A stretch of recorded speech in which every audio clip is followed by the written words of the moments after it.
After the Gonzaga win, you again talked about the need to put together a 90-minute effort. Is that an actual attainable goal that we can actually see on the field, or is it more of a mindset for the players? I think it's a mindset that the guys need to put in a complete game. I think that in soccer, there's going to be mistakes, and that's just a part of the game. But I think it's more of the mindset and the mental application of what they're trying to do. Mistakes happen when maybe a play is not made because they're trying to probe, or they might get a wrong bounce, and that's going to happen in the game. But it's when mistakes happen when we switch off. I think that's the key for us to improve. And I think we found some improvement there on Saturday for sure. But after watching video and just talking to some of the guys, they feel that there's some more to be gained on that. Kyrie Shelton has been fighting injury and didn't play on Saturday. Can you just give an update on his status? I think he's making some progress. You know, obviously not as quick as we'd like, but he's getting back to health, and we'll obviously take it day by day of where his condition will be. And the best case scenario is that we have all the players at full strength, because it allows me to pick the best lineup for a certain game and have the depth to deal with a Friday-Sunday situation. And we have a Friday-Sunday schedule coming up. So if we have everybody healthy, we're able to do that. Well, that's not the case. Certainly Kyrie was in very good form before his injury at Notre Dame, and he'll be back, and he'll pick up where he left off. That's the kind of guy he is, and I know he's eager, and I know the guys are eager to have him back on the field. Glenn Payton is a guy who came back from injury and made an immediate impact with a goal and an assist. Overall, through 6 games, has the bench and the role players provided the lift and the spark and the depth that you've thought that they would? I've been very happy with the bench players, and I use that in a very respectful manner, because everybody's got their role, and it's important that the bench players feel that they can start. And we have had that happen because their opportunities have come up maybe versus injury, or the fact they've just earned starting positions. But our depth in so far this season has been very, very good. A number of times we've got people that have come off the bench able to provide spark plugs in terms of goals or big plays defensively, and we continue to need to have that happen, especially as we wrap up non-conference, because those guys need to have the confidence that they can be starters, and then everybody needs to have the confidence to be starters. So when you have that kind of culture and their time comes, they're able to make the plays without second guessing themselves, and I think that's very, very important as we get into conference play next week. 3 wins, 3 shutouts. Can you talk about the defense and Matt Bersano in his first season as a starting keeper, how they're performing? The defense has been very, very good for the most part. I think there are a couple of hiccups that we've addressed, and I think we're going to move forward and be better because of that.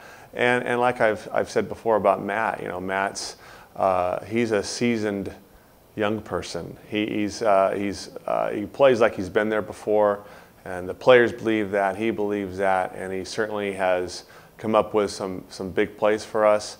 But to be fair, the plays have come from the attacking end. When you produce a lot of attacking moments, they take a lot of pressure off of the backs and the goalkeeper. So I think it's been a collective effort.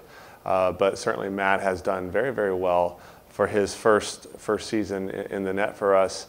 And in particular, his distribution has been very good. He's been able to put us into attack right away because his kicking game is so accurate, and he's got such a good range. So there's been a numerous amount of times where Matt's shined this year. But having a conversation with Matt, I know he's eager to clean up certain parts of his game, because he knows that he can do better. Just like the other defenders in there, you got 5th-year senior Chris Harms, has been very steady, and Colin Mitchell, who we've put back as a left back as a 5th-year senior. Having those 2 guys back there has been huge. And when you look at the emergence of Brennan Anderson was a redshirt junior, redshirt sophomore, excuse me, and he really has climbed the ranks and has earned a starting spot and has done very well. And he's got better days ahead of him. And we've been able to convert Alex Eckerson into a right back, and a very good right back. And having said that, we've got guys like Travis Anderson who can step in at right back, and he can be a starter. We've got guys like Chase Ruskowski, who's a redshirt sophomore at left back, and we've got others that I think that can continue to push. And so that competition and practice is going to be the key for all of these guys to raise their level. And when we get into really, really tough matches, they're going to have that confidence that they've earned in practice. Speaking as a coach and also as a fan of the game, do you prefer to have a team that's an attacking, goal-scoring type of team rather than one that relies on defense? Would you rather see a team that goes out there and can put points on the board? Well, I think perhaps my reputation from the past has been to really shut teams down and shut them out. That's fun as far as you win games. But I will say this, being able to have a team that can score goals presents a certain mindset. You can get down in a game, but if your team believes that you can score, you always have a chance to win.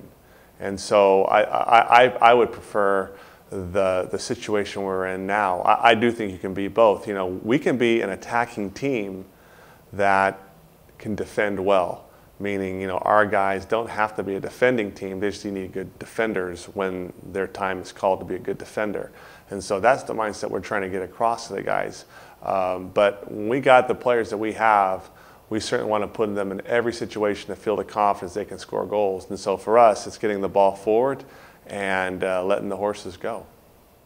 It's a big weekend with the Hensor.Zaher Nike Classic. What does the event mean to you personally and to the program?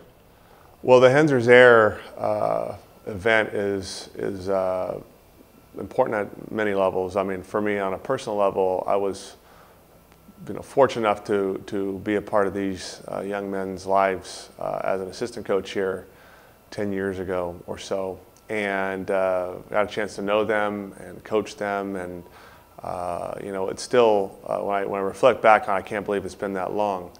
But they were just two tremendous young men that passed at a very early age. And with Stephen, Stephen and his cancer, it's hard to think about young people having that disease. And we know that it does happen, but when it happens to one of your own, it's sometimes hard to swallow. But I think about Stephen a lot because he and I are both Liverpool fans, and we used to talk about Liverpool all the time. And we would go back and forth between player personnel and decisions. We'd have just a great time doing that. And I knew at times he was missing home, so having that kind of conversation, hopefully at the time, was able to just give him a little more comfort being far away. And then with Joe, Joe, I was on the front end of that recruiting with Joe, and got to know the Zahers very, very well, the family. And Joe came to us, and he's this enigma. This kid has so much talent, it wasn't even funny. And got to know him over a course of time, and he's a college freshman All-American. And the stories I have about Joe, they're timeless. I always, when I have a chance to share with his family, especially his brother Mike, we talk about all the stuff that Joe had done. But for the programmatic level, I think it's important that we continue to remember these two young men and their families, because they did leave an indelible mark into how we proceed forward. And so, for me, it's important that we are responsible for the legacy of those who were here before us, in particular those who had passed on in the names of Stephen and Joe. So it's a big weekend for us, obviously, game-wise, but it does have a deeper meaning for me personally.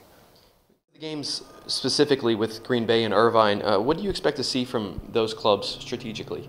Well, with Green Bay, they've always been one of the better sides in the Horizon League, and I've had a chance to experience Green Bay close up when I was out in the Midwest, and they always put together a side that has some good attacking players and some very stout defenders, and I know that there's going to be no less when we play them on Friday. They're on their third coach in 3 years right now, so they're trying to put it together. But Coach Popik, who's their new coach now, he's been around the block, and there's no doubt that those guys will be ready to go and play for him. So we're looking forward to that. And it's an out-of-region game, and I think those are always fun. With UC Irvine, they've been one of the better teams in the West for quite some time, and they've been in the tournament the last 2 or 3 years. They've been ranked. So that's going to be a great challenge for us. I know they've played UCLA very, very tight at the beginning of the year, as well as Stanford. So for us to play Irvine is a great test for us to see where we're at. And I know that we're looking forward to it. You know, those two teams offer two different styles of play, but both very, very effective in what they do. And so we're going to have to be on our A game for sure. And finally, Sunday's game against UC Irvine on the Pac-12 networks. How exciting is that for you as a coach to have your program showcased in that way? I'm happy for the players. You know, the players get a chance to to be on TV in that manner. But I've also told them there's responsibility. You know, there's a responsibility of being showcased, and so we got to make sure that we continue to prepare and have the right attitude. So when we are on the national stage on TV, that it's an accurate representative of how we play. And so there is a responsibility to do that. But I'm confident that the guys will be ready to go Friday and Sunday. But what it means for the program and for this university, it's massive. It's exposure of things that people that are in this area, we already know how great Oregon State is and our soccer programs and our other athletic programs.